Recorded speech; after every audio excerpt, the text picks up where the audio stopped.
ভারতবর্ষের সংসদীয় রাজনীতির ইতিহাসে শাসন ক্ষমতায় বসে যারা স্বৈরাচারী হয়, একদলের স্বৈরশাসন কায়েম করার চেষ্টা করে, ফেসিবাদী দৃষ্টিভঙ্গি নেয়, আধা ফেসিবাদী দৃষ্টিভঙ্গি নেয়, সংবিধানকে ধুলায় লুণ্ঠিত করে, মানুষের গণতান্ত্রিক অধিকার হরণ করে, মানুষের জীবনের মৌলিক সমস্যার সমাধানের কথা ভাবে না, বড় বড় পুঁজিপতিদের স্বার্থ রক্ষা করার চেষ্টা করে, তাদেরকে ক্ষমতাচ্যুত করে বিকল্প শক্তিতে ঐক্যবদ্ধ হয়ে সরকার তৈরি করতে পারবার যা শুরু হয়েছে 19 এপ্রিল থেকে শেষ হবে 1 জুন।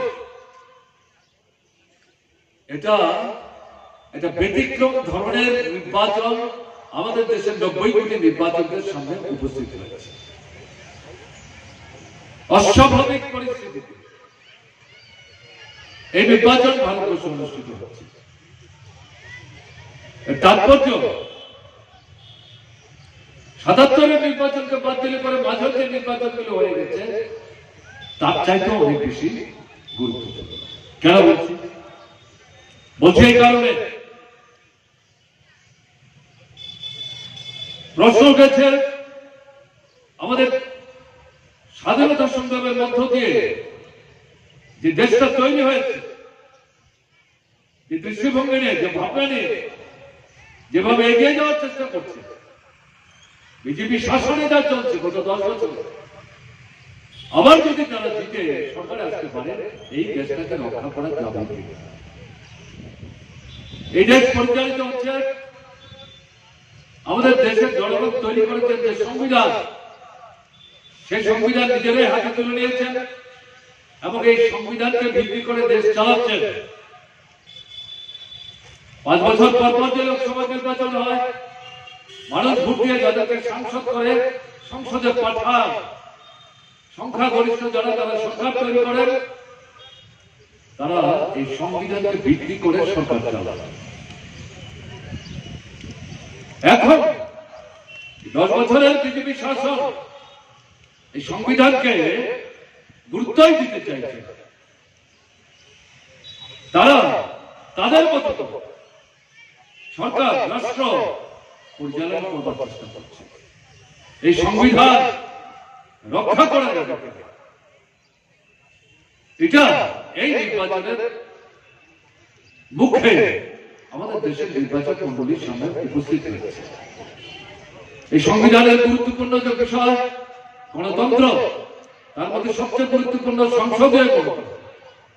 5 বছর পর পর ভোট, স্বাধীনভাবে দল, মত, ধর্ম, বর্ণ, সম্প্রদায় নির্বিশেষে মানুষ পছন্দের দল, পছন্দের প্রার্থী তাদেরকে ভোট দেবে। এই যে সংসদে গণতান্ত্রিক ব্যবস্থার অন্যতম গুরুত্বপূর্ণ দিক নাগরিক স্বাধীনতা, যেটা বলল ভোটের অধিকার, ব্রিটিশ শাসিত ভারতবর্ষে যা ছিল না, স্বাধীন ভারতবর্ষে যা অর্জিত হলো, যেটা নিশ্চিত করেছে আমাদের সংবিধান। এই যে ভোট, এই ভোট নিয়ে বিজেপি তাদের 10 বছরের শাসনে পর্যায়ক্রমে ছেলে খেলেছে। আমি বলবো ত্রিপুরার অভিজ্ঞতা দিয়েছে সংক্ষিপ্ত পরিসর, অন্য জায়গায় যাওয়ার তো সংসদ সাংসদদেরকে স্বাধীনভাবে কথা বলতে দিচ্ছে। গত 3 মাস 4 মাস সংসদের অধিবেশন বিরোধী দলের 146 জন সাংসদকে সংসদ থেকে বের করে দিয়ে ব্রিটিশ সাম্রাজ্যবাদ আমাদের দেশের স্বাধীনতা সংগ্রামকে পর্যদস্ত করবার জন্য যে কালা আইন একটার পর একটা তৈরি করেছে, যে আইনগুলি তুলে দেওয়ার জন্য আমাদের দেশে সর্বোচ্চ আদালত সুপ্রিম কোর্ট তারা বারবার সরকারের দৃষ্টি আকর্ষণ করছিল। সেই জায়গায় উল্টো বিজেপি সরকার এই কালা আইনগুলোকে আরো শক্তিশালী করবার জন্য আরো জনবিরোধী ধারা যুক্ত করে গণতান্ত্রিক আন্দোলন, এটা কৃষক হোক, শ্রমিক হোক, ছাত্র হোক, যুবক হোক, উপজাতি হোক, তফসিলি হোক, ওবিসি হোক, সংখ্যালঘু হোক, ছোট মাঝারি ব্যবসায়ী হোক, শিক্ষক, কেরানি কর্মচারী হোক, সেই আন্দোলনকে ব্রিটিশের চাইতেও আরো বর্বরচিত কায়দায় দাবি রাখবার জন্য এই আন্দোলনগুলি, এই আইনগুলি পাশ করিয়ে দিচ্ছে বিরোধী দলের কণ্ঠ স্তব্ধ করে দিয়েছে। কি সংস্কৃতি,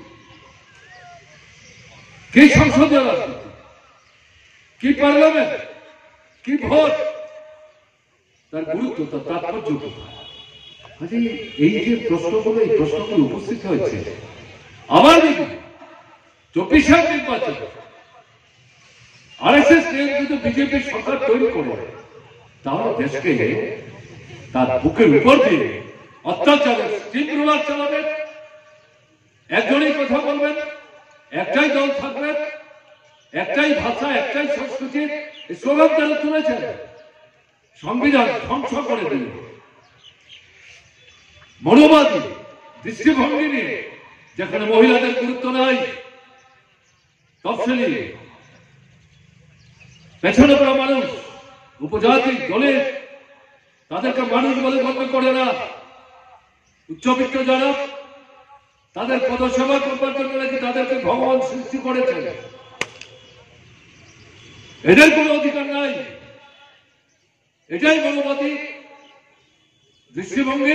এই দৃষ্টিভঙ্গি নিয়ে আমাদের স্বাধীন ভারতবর্ষের বর্তমান দেশে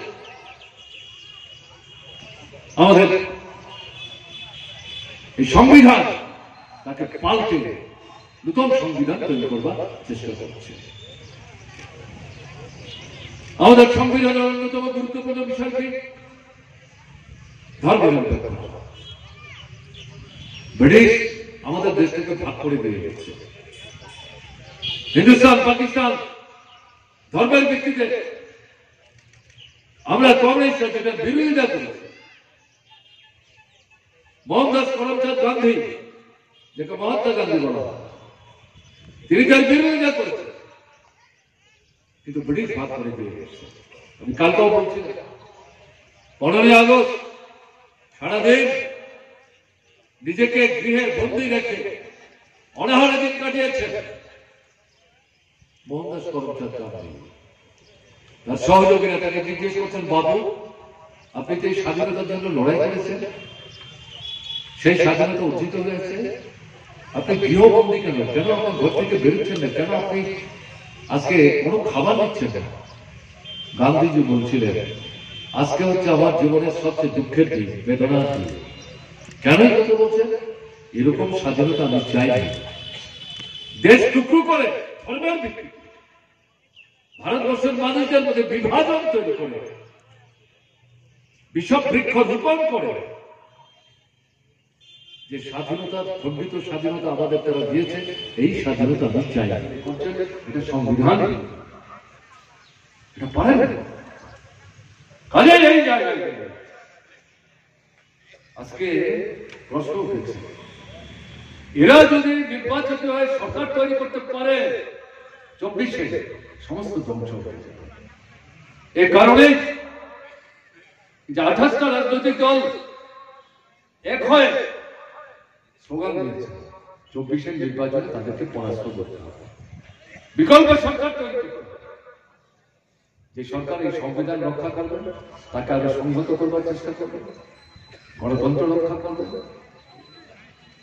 ধর্মনিরপেক্ষতার মতাদর্শ রক্ষা করবে, দেশের একতা সংহতিকে সুদৃঢ় করবে, এবং সঙ্গে সঙ্গে মানুষের বেঁচে থাকতে গেলে তার কাজ চাই, খাদ্য চাই, রোজগার চাই, শিক্ষা চাই, মাথা ফেলবার জায়গা চাই, অসুস্থ হলে পরে চিকিৎসা চাই।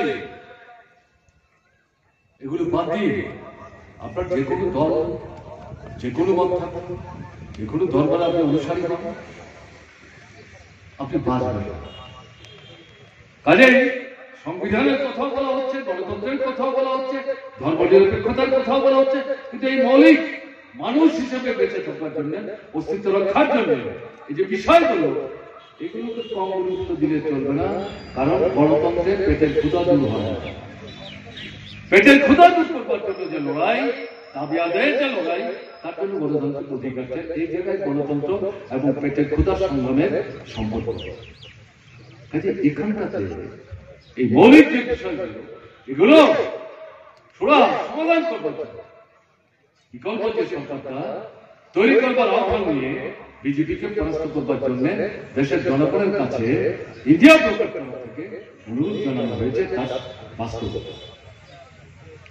জিনিসের দাম বাড়ছে, টাকার দাম কমছে, জিনিসের দাম বাড়তে বাড়তে আমার একটা জায়গায় চলে গেছে মানুষের কেন্দ্র ক্ষমতা। টাকার দাম কমেছে মানে কি? নরেন্দ্র মোদী যখন প্রধানমন্ত্রী হন তখন আন্তর্জাতিক যে টাকা, যেটাকে ডলার বলবো, আমেরিকার ডলার আমাদের দেশের টাকার মতো, আন্তর্জাতিক ক্ষেত্রে তার মূল্য বেশি। নরেন্দ্র মোদী যখন প্রধানমন্ত্রী হন সেই সময় এই ডলার আমাদের দেশে 63 টাকা দিয়ে কেনা যাচ্ছে, এখন কিনতে হচ্ছে 84 টাকারও আরো কিছু বেশি দিয়ে। কে জন্য দায়ী? আপনাদের অর্থনীতি। নরেন্দ্র মোদী, আপনি যে সরকার চালাচ্ছেন, আপনারা কেন ভুল অর্থনীতি, সর্বনাশ অর্থনীতির জন্য জিনিসের দাম বাড়ছে, নিয়ন্ত্রণ করার ব্যবস্থা আপনাদের হাতে করছেন না কেন? এই যে 14 এপ্রিল পয়লা বৈশাখ দিল্লি থেকে বিজেপি দলের নির্বাচনী ইস্তাহার প্রকাশ করল, এই যে দাম বৃদ্ধি, মানুষের হাত পুড়ে যাচ্ছে, পয়সা নাই, ক্ষমতা নাই, চাহিদা আছে কিন্তু দিতে পারছে না, এই দিনগুলো কথা নেই। দাম তো করবে, দাম আবার কমানো যায় কিনা? আমরা বলছি কমানো যায়। কি করে কমানো যাবে? কালোবাজারি বন্ধ করো, বেআইনি মজুতদারি বন্ধ করো, যারা বাজারে কৃত্রিম অভাব তৈরি করে 5 টাকার জিনিস 15 টাকা বিক্রি করছে তাদের গ্রেফতার করো, জেলখানায় পুরো, তাদের গুদাম ভেঙে অত্যাবশ্যক সামগ্রী বের করে ন্যায্য দামে জনগণের মধ্যে বন্টন করার চেষ্টা করো। এটা একটা দিক করছেন না, তাদের পয়সায় ভূখণ্ড করছেন, কাজে এদের বিরুদ্ধে ব্যবস্থা নেওয়ার সাহস নেই, হিম্মত নেই। আমাদের যে রেশনিং ব্যবস্থা, 90 কোটি মানুষ সারা দেশে এই রেশন থেকে জিনিস কেনে, এই রেশনিং ব্যবস্থার মাধ্যমে 13টা 14টা 15টা অত্যাবশ্যক সামগ্রী সস্তায় বাজার থেকে কম দামে সরকার থেকে ভর্তুকি দিয়ে যদি আপনি বন্টন করেন, বাজারে 13টা 14টা 15টা জিনিসের দাম কমে যাবে। মানুষ তো বাজারে গিয়ে বেশি দামে কিনবে না, মানুষ তো দোকানেও যখন দেখবে তার দোকানের যে জিনিসের দাম তিনি 10 টাকা নিচ্ছেন, রেশনের দোকানে সেটা 5 টাকা 7 টাকায় মানুষ কিনতে পারছেন, সেই কারণে মানুষ তার দোকানে আসছে না। এই উপলব্ধি থেকে তারাও বেশি দামে মুনাফা করার যে পদ্ধতিতে অগ্রসর হচ্ছেন পরিবর্তন করতে বাধ্য হবে। কম দাম কম মুনাফা, কিন্তু বেশি লোকের কাছে বিক্রি করতে পারলে বা তার মুনাফাটা কমবে না, বাড়বে। এইভাবে বাজারের উপর নিয়ন্ত্রণ আনা যায়। নরেন্দ্র মোদী বলছেন টাকাটা কোথা থেকে হবে, পরামর্শ তো খুব ভালো। কিন্তু ভর্তুকি টাকাটা কোথা থেকে? আমরা বলছি যে টাটা বিরোধী দল নিয়ে সিঙ্গারের মমতা জয়, রিলায়েন্স, আম্বানি, আদানি অত্যন্ত আন্তরিক বন্ধু, যাদের জন্য দিবারাত্র পরিশ্রম করছেন দেশে বিদেশে, তাদের ব্যবসা প্রসার ঘটাবার জন্য, দেশের মানুষের স্বার্থকে বিপন্ন করবে, তাদের কাছ থেকে ট্যাক্স আদায় করুন, যত ধনী তত বেশি ট্যাক্স, সেই টাকা এনে এই ভর্তুকির জন্য 10টা 12টা সামগ্রী টাকাটা খরচ করুন, ভর্তুকি দিয়ে সস্তায় এই জিনিসগুলি বন্টন করুন। আপনাদের সাধারণ বাজার তাতে হাত না দিলেও তো চলবে, করছেন না কেন? কে বলেছে জিনিসের দাম কমানো যায় না? জিনিসের দাম বৃদ্ধি বাজারে নিয়ন্ত্রণ করা যায় না? আমরা যে কথা বলছি 27-28 দলের যে ইন্ডিয়া বিকল্প সরকারের কথা বলছে, এ শুধু সমালোচনা করার জন্য না, বিজেপিকে একে পরাস্ত করে তারা যে বিকল্প সরকারের কথা বলছে, তারা কি করবে এই জিনিসপত্রের দরদাম কমাবার জন্য?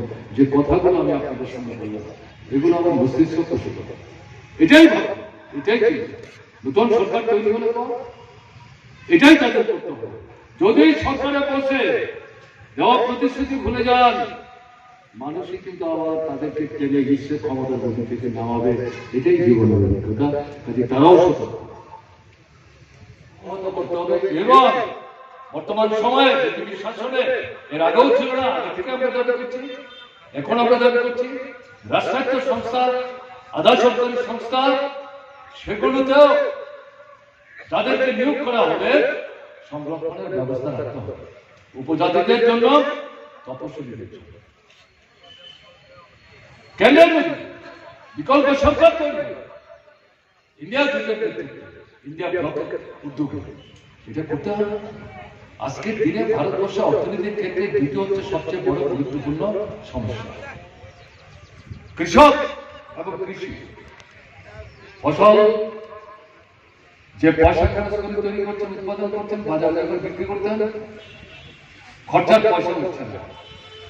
12 মাসের মধ্যে 2 মাস 3 মাসের বেশি হাতে পয়সা খরচ হয়। এই পরিস্থিতি যেটা বলা হচ্ছে বিজেপি সরকার করেনি কিছু। আপনারা যারা খবর রাখেন তারা জানেন, আজ থেকে 2 বছর আগে সারা বছর লক্ষ লক্ষ কৃষক দিল্লিতে ঢুকতে চাইছিল, মন্ত্রীদের কাছে ডেপুটেশন দেবে, প্রতিনিধি পাঠাবে, কেন আমরা ফসলের ন্যায্য দাম পাচ্ছি না, ঢুকতে দেবে। চারিদিকে বাধার প্রাচীর তৈরি করেছে, কৃষকরাও নাছর বল সারা বছর তারা বসেছিল। উত্তরপ্রদেশের নির্বাচনের মুখে এসে অসত্য প্রতিশ্রুতি দিয়ে তাদের এই আন্দোলন থেকে তুলে বাড়িতে পাঠিয়েছে। নরেন্দ্র মোদী দেওয়া প্রতিশ্রুতি কার্যকরী। এখন আমরা বলছি উৎপাদিত ফসলের দ্বিগুণ আড়াই গুণ দাম দিতে হবে। উৎপাদন খরচ নির্বাহ করে অতিরিক্ত টাকা 12 মাস অন্যের কাছে হাত না পাতিয়ে তার ফসল বিক্রি করে যে টাকা হাতে আসলো তার উপর ভিত্তি করে সে যদি তার পরিবার চালাতে পারে, অন্যান্য যাতে দিন কাটাতে পারে। এবং এই মানুষ যখন বাজারে যাবে চাহিদা বাড়বে, যে কারখানা বন্ধ হয়ে যাচ্ছে বলে কাজ হারাচ্ছে, বেকারি বাড়ছে বলছে, উল্টো হবে। চাহিদা যখন বাড়বে বন্ধ কারখানা খুলবে, যারা কাজ হারাবেন তারা আবার কাজ পাবেন, নতুন কারখানা তৈরি হবে, নতুন করে পণ্য উৎপাদন করতে হবে। তাতে আপনার ঘরের ছেলে মেয়ে যারা কাজ করে বসে আছেন, কাজ পাচ্ছে না, শুধু কেন্দ্রীয় সরকারের দপ্তর, রাজ্য সরকারের দপ্তর, এর মধ্যে চাকরি পেলেই সব বেকার সমস্যার সমাধান হবে। এটাও আমরা বলছি।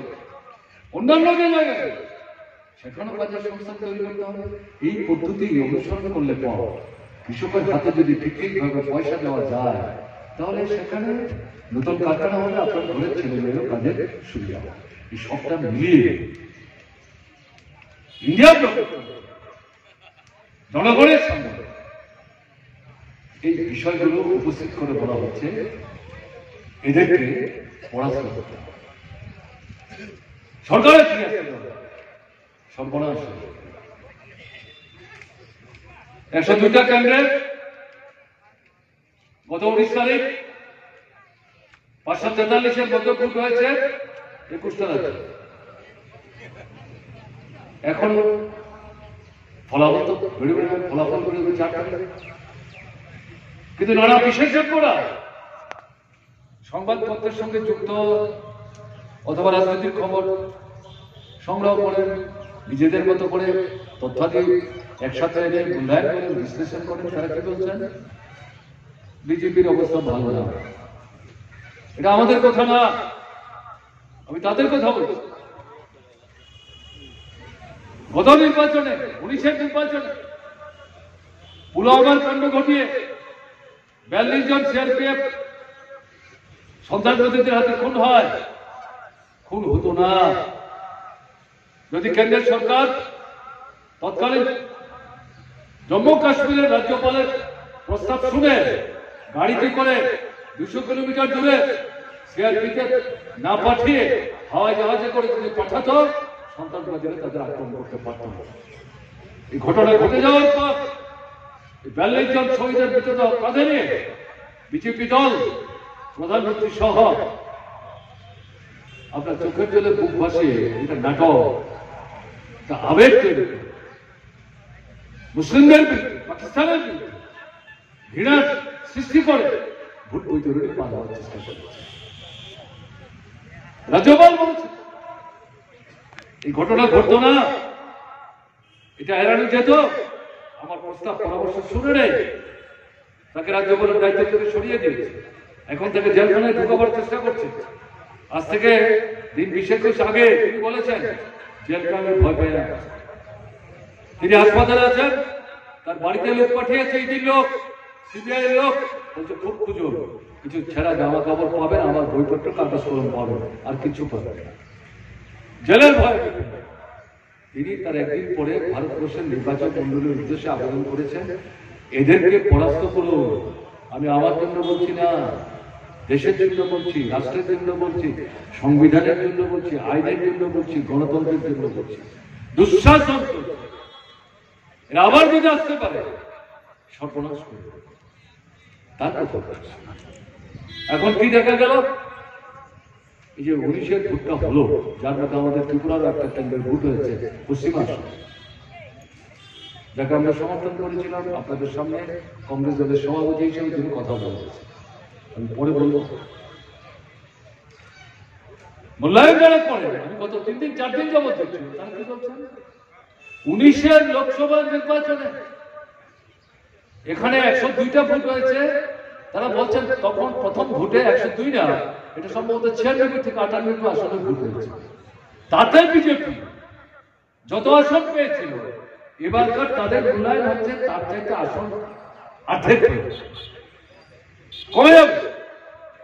উল্টো দিকে ইন্ডিয়া ব্লকের আসন সংখ্যা পাবে। ইন্ডিয়া ব্লক মানে যেই দলগুলো 26টা-27টা মিলে ইন্ডিয়া ব্লক তৈরি করেছে, তাদের প্রার্থীরা এই 102 আসনে যেখানে যেখানে প্রতিদ্বন্দ্বিতা করেছে তারা আসন বেশি পাবে। মাথা খারাপ হয়ে গেছে। প্রধানমন্ত্রী অমিত শাহের দুদিনের ব্যবধানে মধ্যরাত্রিতে বিজেপি দলের জরুরি বৈঠক বসেছে দিল্লিতে। কি করে এই ঘাটতি পূরণ করবো? পারবেন না। 7 দফায় ভোট, 1 দফা শেষ হলো, ঘাটতি দিয়ে শুরু হলো, আর 6 দফা বাকি আছে। সেই 6 দফা তো একটার পর একটা দফায় 19-এর নির্বাচনে যা আসন পেয়েছিলেন, প্রত্যেকটা দফায় সেই আসন আপনাদের কমবে কমবে কমবে এবং আপনারা পরাস্ত হবে।